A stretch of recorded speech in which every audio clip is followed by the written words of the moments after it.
What's up, everybody? Happy 2021. Nintendo is getting the job done early this year, starting in January with a major move. A move so major it hasn't been done in nearly 2 decades. 20 years since Nintendo's last studio acquisition, but today they made the move to acquire next level games, the bearers of such holy grails as Punch-Out!, Super Mario Strikers, and Luigi's Mansion. What a wonderful studio to acquire and to expand their empire. We're going to touch on all the details, why it's important, and what games might be coming in 2021. Plus, Capcom has announced their own little direct for this week to dive into details on Monster Hunter Rise and possibly drop that dang demo, kicking off the Switch game playing year with some extra heat. What's going on, everybody? It's Zach from SwitchForce. Hope you're having a fantastic return to normalcy. I know 2020 was rough, 2021 can be better, but a lot of it probably feels the same thus far. Let's amp it up and kick it into high gear by doing something different. Nintendo decided to do just that by buying or trying to buy or about to buy or making the move to buy, it won't be official till March, Next Level Games. A place that truly makes some next level games, ones that I love. Mario Strikers, so near and dear to my heart. I've been pushing for that on the Switch since this system launched, but Next Level Games is a Canadian studio. They do really good work, and apparently they were drawing interest from other places. Now, they have in the past made some Spider-Man games, Captain America, did a little work on WWE that didn't pan out, but they were a studio that mostly focused on Nintendo with Mario Strikers Charged, Punch-Out!, Luigi's Mansion 3 most recently, and because of that game's success, 8 million copies since October 2019, they're a pretty interesting studio, and Nintendo wanted to suck them up and make sure that they stayed in their mansion, which I think is a great move. But it's interesting and shows the importance of NLG to Nintendo. They don't do this very often. The last time they did this was in 2007, way back when they purchased 80% of Monolith Soft, the fantastic developer behind Xenoblade Chronicles, but also a wonderful studio that has assisted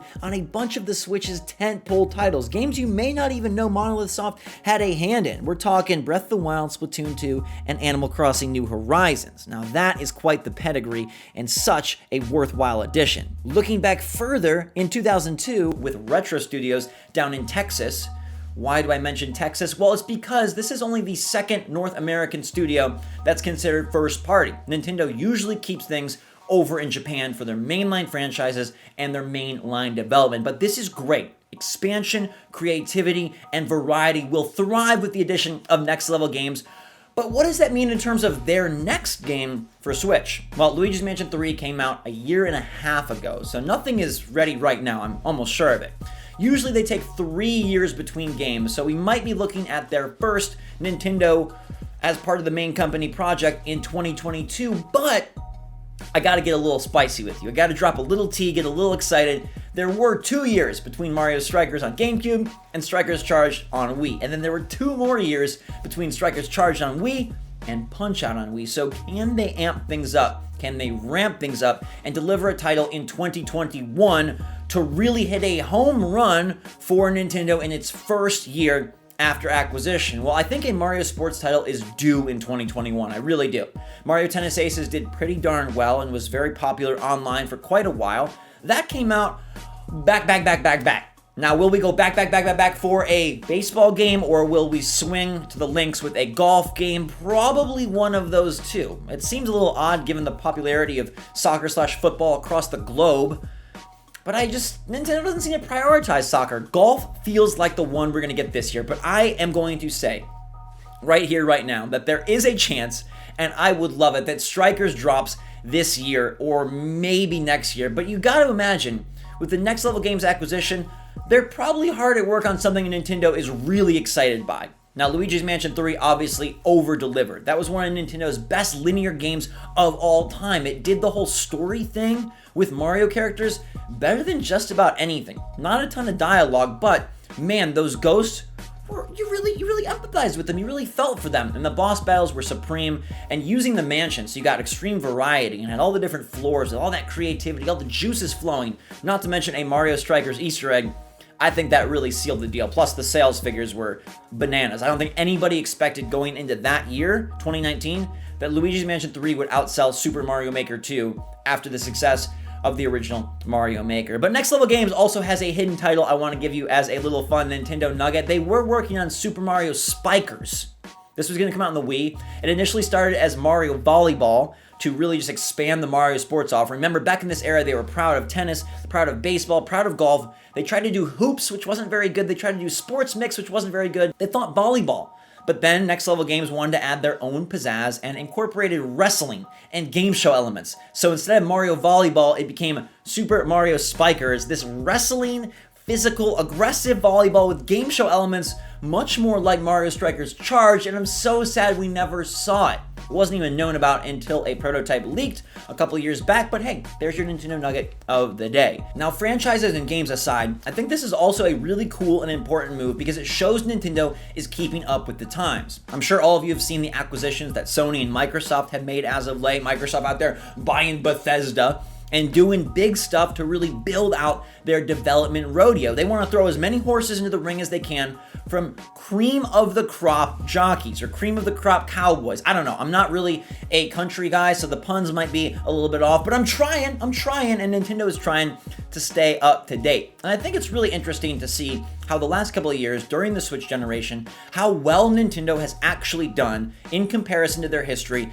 at doing things a cool, modern way, right? They're trying with online. Is it where we want it to be? No, but they've tried to make the right moves. They're acquiring studios and trying to build out their development portfolio. They've kept the releases very consistent. They've kept them with a lot of variety. You know, they delivered a big Fire Emblem game, really appeasing and appealing to that genre fan base, and they delivered an awesome Animal Crossing, Mario, Zelda. I feel like Nintendo, more than ever before, is like right there. And if they do a Switch Pro, like, to me, we can no longer say that Nintendo is ages behind. Like, they are trying to make the moves and trying to do things in their own way to really keep up with current development and game industry trends. And I think that's actually exciting because through all of it, they've retained their own magic, their own special sauce. We don't see any decrease in quality, right? The Switch sells like gangbusters. They've tried to improve online. They're picking up studios. They're really trying to make the moves to make them as relevant and ready for your wallets as possible, and the quality hasn't suffered even a bit. In fact, it's probably gone the opposite direction, with many people feeling that the recent Zeldas, Marios, Splatoons, Fire Emblems are possibly the best in the franchise history. So this is just the glory days for Nintendo. Soak it up and enjoy it, and give them the props they deserve for trying to make moves that I feel 5, 6, 7 years ago, they never really would have made. Let's move to Monster Hunter Rise and Capcom doing their best Nintendo Direct dance. Now, this is not an official Nintendo presentation, and that is important. Oftentimes, they'll do partner showcases or really focus in on one game for a Direct, but this is Capcom's initiative all by themselves, which leaves space for Nintendo to do something of their own, or maybe since it's covering a big game and it's taking place this week, maybe Nintendo has nothing, and that's why Capcom has to present solo. Either way, it's January 7th at 9 a.m. Eastern, 6 a.m. Pacific, and they promise to go into more details about the huge upcoming Switch exclusive and the demo. Now, if you're looking for something fun to play early in the year on Switch, your options are quite limited. We're looking to the week of February 12th for Mario 3D World plus Bowser's Fury and Little Nightmares 2 when things get really exciting, but that's still 5 weeks away, so what do you play in January?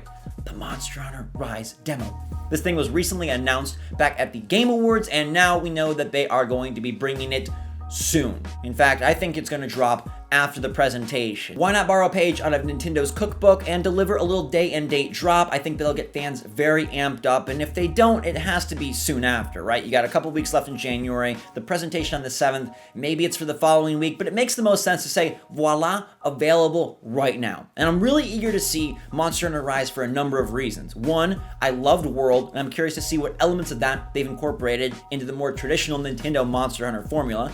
Two, this is one of the biggest games for Switch. Like, even when the Switch first came out, a brand new dedicated Monster Hunter rose the ranks as one of the most important games for this generation for Nintendo. It's so mega popular. And World really elevated that popularity, especially in the West. So I think Rise is going to sell like hotcakes, and I want to see how well they've delivered for such a momentous release. And three, how well does it run? This promises to be a big game, vast landscapes, giant monsters, intense battles. What will the frame rate look like on the current Switch? And does this give any hint or indication that a Switch Pro is coming soon? Now, Capcom's not going to say anything about Nintendo's new hardware. If that does exist, it'll be Nintendo and only Nintendo to talk on it. But if this game runs poorly, I, for some reason, feel like that means a Switch Pro is more likely. Nintendo knows this is a super important title, as I mentioned, and they probably want it to run very well. So if it's struggle busing, I mean, yeah, they might just need a little bit more polish, but also maybe that Switch Pro isn't as far off as some people think. I mean, recently, big industry analysts said they expect a Switch Pro, a 4K model, to come out in 2021. We know the Bloomberg rumors. It's supposedly been getting ready, ramping up to produce the thing. I don't know. I will wait until we get more confirmation, but I still am fingers crossed and think that a new souped-up, high-powered Switch is coming this year. Is it a home console exclusive, like only connects to the TV? Can it still do the Switch? I don't know. That's exciting, and we'll have to wait and see. But big stuff is brewing, and it's only the beginning of January. Let me know in the comments down below if you guys are more excited about the acquisition of Next Level Games and locking down that superior studio for the forever. And maybe the prospect of Mario Strikers sooner than some might think. Or are you more pumped to see what Capcom has to say on Monster Hunter Rise and the potential to be playing that demo in just a couple days? Let me know in the comments down below. Hit that like button if you're excited for 2021 with Switch. I know I am. I think this is going to be Nintendo's best year for the console. Like, best thus far and best for the future. I really think 2021 is going to be their sweet spot. Pokemon Anniversary, DK Anniversary, Zelda Anniversary, Monster Hunter Rise, maybe a new SKU.